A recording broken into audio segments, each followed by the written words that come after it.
Hello and welcome. You're watching UTV Live at 6 with Paul Clark and Rose Neal. Good evening. These are the stories making the headlines. Pat Finucane's family say they have been vindicated after the Supreme Court rules that inquiries into the solicitor's murder fell below human rights standards.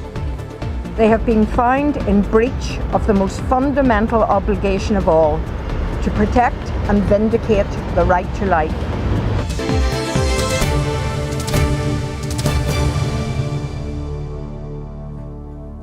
The highest court in the land has found that the investigation into the murder of Pat Finucane fell below human rights standards. The Supreme Court also said an effective investigation into the solicitor's murder 30 years ago has yet to take place. However, the court also ruled that the government had not acted in bad faith by not carrying out a full public inquiry into the UDA killing. Speaking after the court ruling in London, Mr Finucane's widow Geraldine said the family has been vindicated. Jordan Moats reports from the Supreme Court in London. Geraldine Finucane has been to every court in the land, and the judges at the Supreme Court in London didn't hold back in their criticism of the investigations into her husband's murder.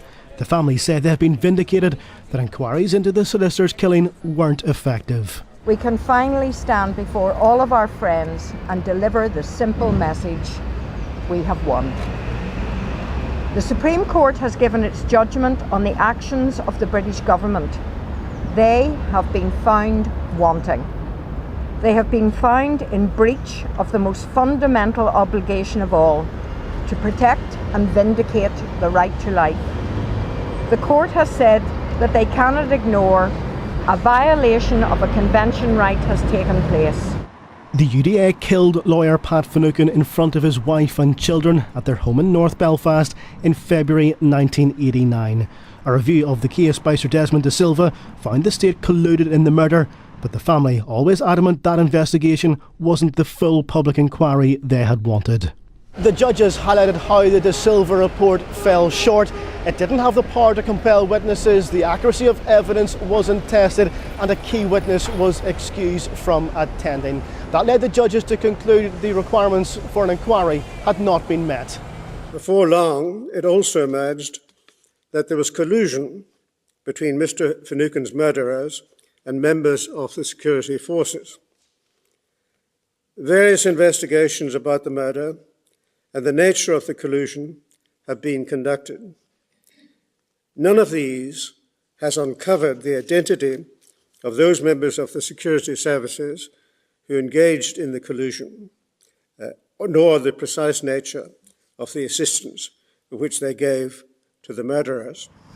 In 2004, the solicitor's murder was one of a number of controversial killings which Canadian Judge Peter Corey recommended should be publicly investigated. The Finucanes were given assurances by the Secretary of State at the time an inquiry would be carried out. However, in 2011, then Prime Minister David Cameron backtracked on previous government pledges. The Supreme Court said the Finucane family had a legitimate expectation that a public inquiry would be held. However, it also added the family had failed to show the government had acted in bad faith.